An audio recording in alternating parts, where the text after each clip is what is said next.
Hi guys, मैं हूं अजय कंबोज और आज हम इस वीडियो में बात करेंगे कि अगर आप मेडिकल डिवाइस की मैन्युफैक्चरिंग कंपनी शुरू करना चाहते हैं किन किन चीज़ों की रिक्वायरमेंट पड़ेगी।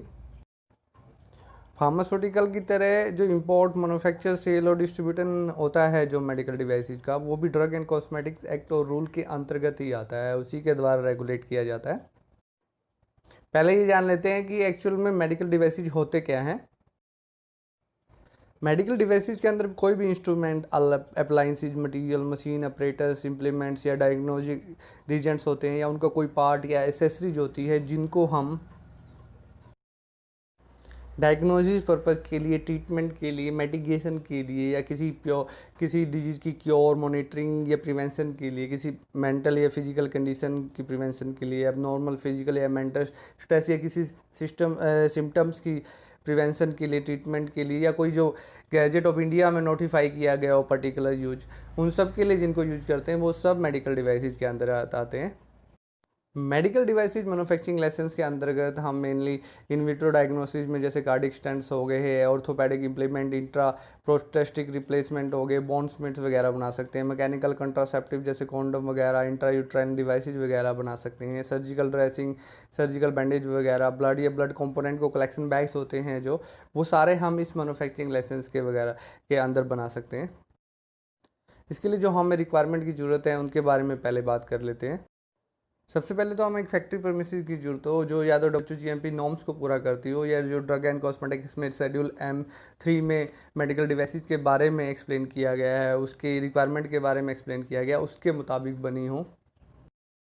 मेडिकल डिवाइस मैन्युफैक्चरिंग यूनिट के लिए भी हमें दो कॉम्पिटेंट स्टाफ, टेक्निकल स्टाफ की जरूरत होगी, एक मैन्युफैक्चरिंग केमिस्ट की और एक एनालिटिकल केमिस्ट की। इनकी क्वालिफिकेशन की बात हम बाद में करेंगे इस वीडियो में।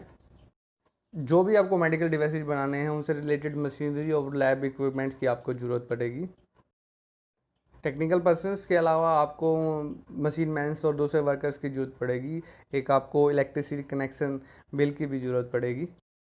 Water supply system, HVAC unit, और अगर आप स्टेरलाइज प्रोडक्ट्स की मैन्युफैक्चरिंग कर रहे हैं, स्टेराइज मेडिकल डिवाइसेज की मैन्युफैक्चरिंग कर रहे हैं, तो आपको स्टेरलाइजेशन यूनिट की भी ज़रूरत पड़ेगी अपने प्लांट में। जो भी आप मेडिकल डिवाइसेज बनाना चाहते हैं उनकी एक लिस्ट बना लीजिए। आपको मैन्युफैक्चरिंग लाइसेंस की एप्लीकेशन के साथ उनकी ज़रूरत पड़ेगी। उसके अलावा जो भी आपको नॉन ऑब्जेक्शन सर्टिफिकेट चाहिएंगे या पोल्यूशन बोर्ड से चाहिएगा या आपको किसी और दूसरे डिपार्टमेंट से चाहिएगा, वो आप ले लीजिए। आपको लाइसेंसेज कौन कौन से चाहिएंगे मैन्युफैक्चरिंग यूनिट के लिए मेडिकल डिवाइसेज के, उनके बारे में बात कर लेते हैं। एक फॉर्म या कंपनी रजिस्ट्रेशन आप करा लीजिए। फैक्ट्री एक्ट के रजिस्ट्रेशन, फैक्ट्री एक्ट के अंदर अगर आपकी फैक्ट्री आती है तो उसका रजिस्ट्रेशन करा लीजिए। आपको एक मेडिकल डिवाइस मैन्युफैक्चरिंग लाइसेंस की ज़रूरत पड़ेगी। आपको लैब के लिए एक लाइसेंस की ज़रूरत पड़ेगी जो आपकी मैन्युफैक्चरिंग यूनिट के अंदर होगा। इसके अलावा आपको goods and service tax number की ज़रूरत पड़ेगी। जो आपको डॉक्यूमेंट्स मैन्युफैक्चरिंग लाइसेंस की फ़ाइल के साथ साथ लगाने हैं उनके बारे में अब डिस्कस कर लेते हैं।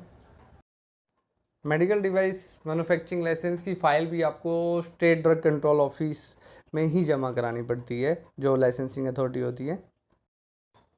लिस्ट डॉक्यूमेंट्स की इस तरह है। कवरिंग लेटर सबसे पहले अटैच, डिटेल साथ में लगेगी। जो डॉक्यूमेंट आप साथ में अटैच कर रहे हैं वो सारे लगेंगे और उस पर अथॉराइज पर्सन के सिग्नेचर के साथ वो होगा। एप्लीकेशन फॉर्म को आप फिलअप करेंगे और उस पर ऑथोराइज सिग्नेटरी के साइन होंगे। जितने भी जो भी प्रिस्क्राइब फीस है उसका चालान साथ में लगेगा।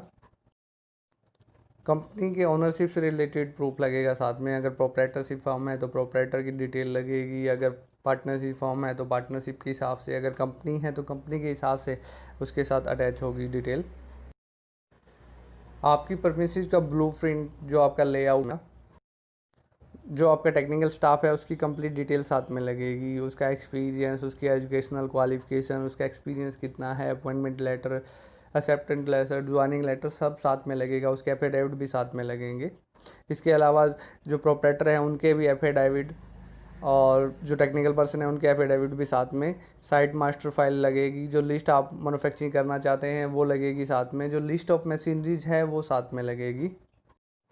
इलेक्ट्रिसिटी कनेक्शन से रिलेटेड जो डॉक्यूमेंट होंगे और कोई NSC जिनके बारे में हम बात कर रहे थे, पोल्यूशन बोर्ड से या फायर डिपार्टमेंट से जो भी आपको रिक्वायरमेंट होगी वो साथ में लगेगा। हेल्थ डिपार्टमेंट से जो परमिशंस वगैरह होगी वो लगेगी। जो सर्टिफिकेट है आपका फैक्ट्री एक्ट के अगेंस्ट, जो अगर कोई और अप्रूवल है आपके पास रिलेटेड या कौन वो साथ में लगेंगी, या उसके अलावा कोई और डॉक्यूमेंट अगर ड्रग डिपार्टमेंट के द्वारा आपसे मांगा जाता है तो वो साथ में लगेगा। अगर आप कोई ऐसा मेडिकल डिवाइसेज बनाना चाहते हैं, नया मेडिकल डिवाइसेज है जो इंडिया में अप्रूव नहीं है, ना तो बनता है ना सेल होता है, तो आपको drug controller general of India का परमिशन लेटर, उनसे एनओसी लेके वो साथ में लगानी पड़ेगी। अब जो टेक्निकल पर्सन्स आप यूज़ कर रहे हैं उनकी क्वालिफिकेशन की बात कर लेते हैं। मेडिकल डिवाइसेज किसी फुल टाइम एम्प्लॉई की सुपरविजन में ही बन सकता है, जिसके पास कम से कम इन क्वालिफिकेशन में से कोई एक हो जो हम आप डिस्कस करने जा रहे हैं। या तो टेक्निकल पर्सन ग्रेजुएट हो फार्मेसी में या इंजीनियरिंग की अप्रोप्रिएट जिस चीज़ का मेडिकल डिवाइसेज आप बना रहे हो उससे रिलेटेड ब्रांच में, और कम से कम उसको 18 महीने का प्रैक्टिकल एक्सपीरियंस हो, तब जाके वो अप्रूव्ड होता है मेडिकल डिवाइसेज में एज ए मैन्युफैक्चरिंग केमिस्ट।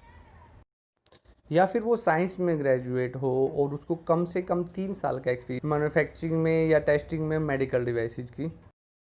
या फिर वो डिप्लोमा हो फार्मेसी में या इंजीनियरिंग में और कम से कम उसको 4 साल का प्रैक्टिकल एक्सपीरियंस हो मैन्युफैक्चरिंग या टेस्टिंग में मेडिकल डिवाइसेज की।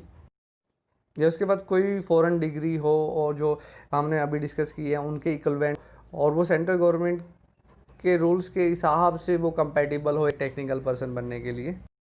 एक मेडिकल डिवाइसेज मैन्युफैक्चरिंग यूनिट में कौन कौन से सेक्शन होते हैं वो बात कर लेते हैं। एक मेडिकल डिवाइसेज केवल उस लाइसेंस्ड परमिसेज में ही बना सकते हैं जहाँ पे उसका मैन्युफैक्चरिंग लाइसेंस है, और उसके अंतर्गत पर्टिकुलर सेक्शन होने चाहिए। सबसे पहले आता है मोल्डिंग सेक्शन, उसके बाद असेंबली आती है, फिर रॉ मटेरियल एरिया आता है, storage area, washing drawing and ceiling area, testing facility वगैरह सारे सेक्शन आते हैं। जो मोल्डिंग सेक्शन है उसमें एग्जॉस्ट सिस्टम होना ज़रूरी है। जो असेंबलिंग है उसमें कटिंग, वॉशिंग, ड्राइंग, सीलिंग सारा कुछ होना चाहिए पर्टिकुलर एक उस सेक्शन में। जो असेंबलिंग एरिया है पूरी एयर कंडीशन होना चाहिए, एफा फिल्टर्स उसमें लगे होने चाहिए। मिनिमम एरिया रिक्वायरमेंट की अब बात कर लेते हैं। जो मोल्डिंग सेक्शन होगा वो कम से कम 30 square meter, assembling 15 additional area हमें 20 स्क्वायर मीटर का अगर हम एक से ज़्यादा तरह के मेडिकल डिवाइसेज उस एरिया में बना रहे हैं। रॉ मटेरियल सेक्शन कम से कम 10 स्क्वायर मीटर का होना चाहिए। स्टोरेज एरिया जो होना चाहिए वो 10 स्क्वायर मीटर का होना चाहिए। वॉशिंग सेक्शन भी 10 स्क्वायर मीटर का होना चाहिए। स्टेरिलाइजेशन सेक्शन भी 10 स्क्वायर मीटर का, और टेस्टिंग के लिए जितना भी रिकॉर्ड और मिसलेनियस जितने काम हैं उनके लिए एज पर रिक्वायरमेंट जितने में अच्छी तरह काम हो सके। उम्मीद करते हैं ये इन्फॉर्मेशन आपको अच्छी लगी होगी। किसी भी क्वेरी या सजेशन के लिए आप हमें मेल कर सकते हैं farmofranchisee@gmail.com पे, या हमारी वेबसाइट पे विजिट कर सकते हैं www.farmof.com पे। Thanks for watching.